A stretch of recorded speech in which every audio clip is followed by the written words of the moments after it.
Hello friends, ओम श्री गणेशाय नमः। आप सभी का स्वागत है आपके अपने यूट्यूब चैनल पर। फ्रेंड्स, आज हम आपको इस वीडियो में बताने जा रहे हैं मार्गशीर्ष मास की संकष्टी चतुर्थी की पौराणिक व्रत कथा, पूजा विधि, शुभ मुहूर्त, चंद्रोदय का समय और संकष्टी चतुर्थी के दिन किए जाने वाले उपायों के बारे में।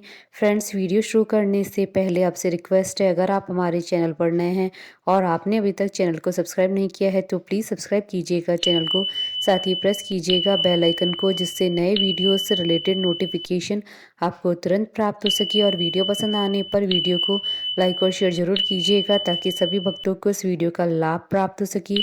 और कमेंट बॉक्स में ओम श्री गणेशाय नमः जरूर लिखिएगा।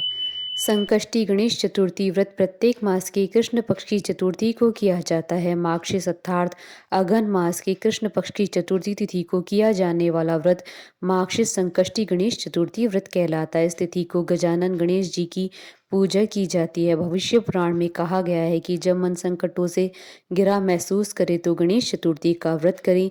इससे कष्ट दूर होते हैं और धर्म, अर्थ, मोक्ष, विद्या, धन और आरोग्य की प्राप्ति होती है। इस बार मार्गशीर्ष मास की संकष्टी चतुर्थी का व्रत 12 नवंबर 2022 शनिवार के दिन है। बुद्धि और शुभता के देव गणेश जी की संकष्टी चतुर्थी के दिन विधि विधान से पूजा अर्चना और उपासना की जाती है।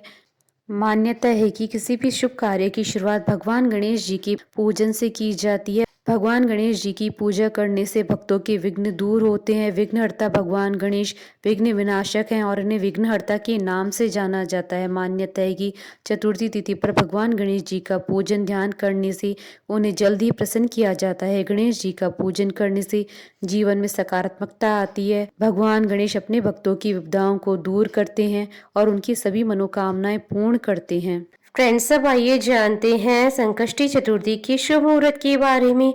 हिंदू पंचांग के अनुसार इस बार मार्गशीर्ष मास की संकष्टी चतुर्थी 12 नवंबर 2022 शनिवार के दिन है। मार्गशीर्ष कृष्ण चतुर्थी तिथि प्रारंभ होगी 11 नवंबर 2022 को रात्रि 8:17 पर और मार्गशीर्ष कृष्ण चतुर्थी तिथि का समापन होगा 12 नवंबर 2022 को रात्रि 10:25 पर और चंद्रोदय का समय रहेगा 12 नवंबर 2022 को रात्रि 8:32 पर। फ्रेंड्स, अब आइए जानते हैं संकष्टी चतुर्थी की पूजन विधि के बारे में।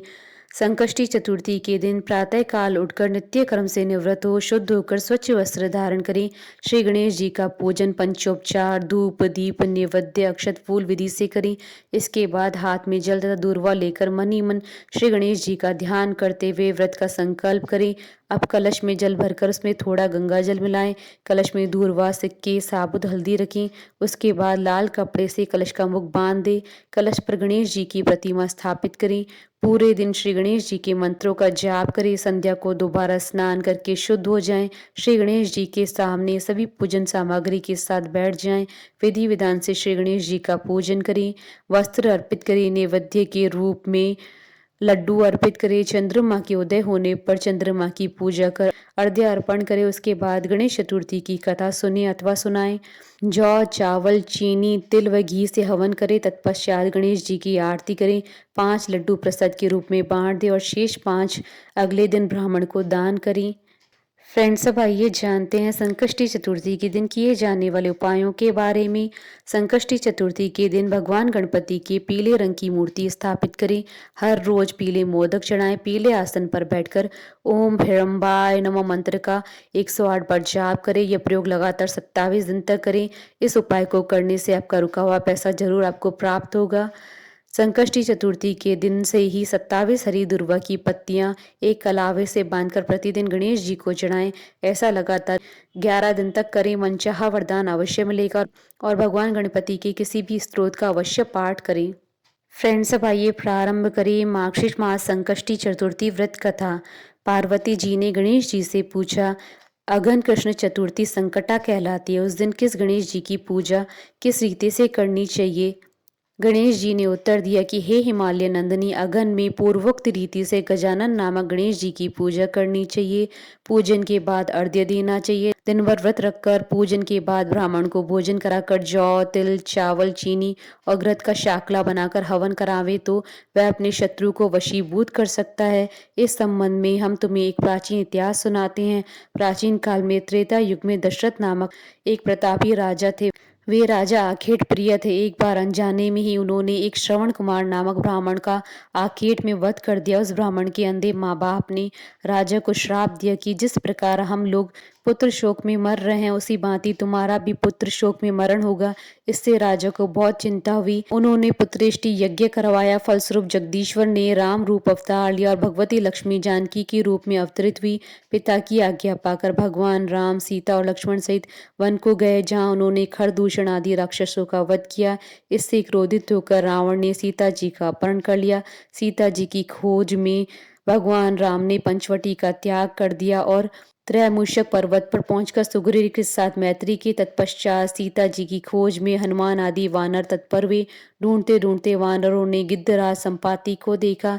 इन वानरों को देखकर संपाति ने पूछा कि कौन हो, इस वन में कैसे आए हो, तुम्हें किसने भेजा है, यहाँ पर तुम्हारा आना किस प्रकार हुआ है। संपाति की बातें सुनकर वानरों ने उत्तर दिया कि भगवान विष्णु के अवतार दशरथ नंदन राम जी सीता जी और लक्ष्मण जी के साथ दंडक वन में आए हैं। वहां पर उनकी पत्नी सीता जी का अपहरण कर लिया गया है। हे मित्र, इस बात को हम लोग नहीं जानते कि सीता जी कहाँ हैं। उनकी बात सुनकर संपाति ने कहा, तुम सब रामचंद्र के सेवक होने के नाते हमारे मित्र हो। जानकी जी का जिसने हरण किया है और वह जिस स्थान पर है वह मुझे मालूम है। सीता जी के लिए मेरा छोटा भाई जटायु अपने प्राण गंवा चुका है। यहाँ से थोड़ी ही दूर पर समुद्र है और समुद्र के उस पार राक्षस नगरी है। वहाँ अशोक के पेड़ के नीचे सीता जी बैठी हुई हैं। रावण द्वारा अपहृत सीता जी अभी भी मुझे दिखाई दे रही हैं। मैं आपसे सत्य कह रहा हूँ कि सभी वानरों में हनुमान जी अत्यंत पराक्रमशाली है, उन्हें वहां जाना चाहिए। केवल हनुमान जी अपने पराक्रम से समुद्र लांघ सकेंगे, अन्य कोई भी इस कार्यों को करने में समर्थ नहीं है। संपाति की बात सुनकर हनुमान जी ने पूछा कि हे संपाति, इस विशाल समुद्र को मैं किस प्रकार पार कर सकता हूँ। जब हमारे सब वानर उसको पार करने में असमर्थ है तो मैं अकेला कैसे पार कर सकता हूँ। हनुमान जी की बात सुनकर संपाति ने उत्तर दिया कि हे मित्र, आप संकट नाशक गणेश चतुर्थी का व्रत कीजिए। उस व्रत के प्रभाव से आप समुद्र को क्षण भर में पार कर लेंगे। संपाति के आदेश से संकट चतुर्थी के उत्तम व्रत को हनुमान जी ने किया। हे देवी, इसके प्रभाव से हनुमान जी क्षण भर में समुद्र को लांघ गए। इस लोक में इसके समान सुखदायक कोई दूसरा व्रत नहीं है। श्री कृष्ण जी कहते हैं, हे महाराज युधिष्ठिर, आप भी इस व्रत को कीजिए। इस व्रत के प्रभाव से आप क्षण भर में अपने शत्रु को जीतकर संपूर्ण राज्य के अधिकारी बनेंगे। भगवान कृष्ण का वचन सुनकर युधिष्ठिर ने गणेश चतुर्थी का व्रत किया। इस व्रत के प्रभाव से अपने शत्रु को जीतकर राज्य के अधिकारी बन गए। बोलिए भगवान श्री गणेश जी की जय। हमारे साथ इस वीडियो में अंत तक बने रहने के लिए आपका धन्यवाद। ओम श्री गणेशाय नमः।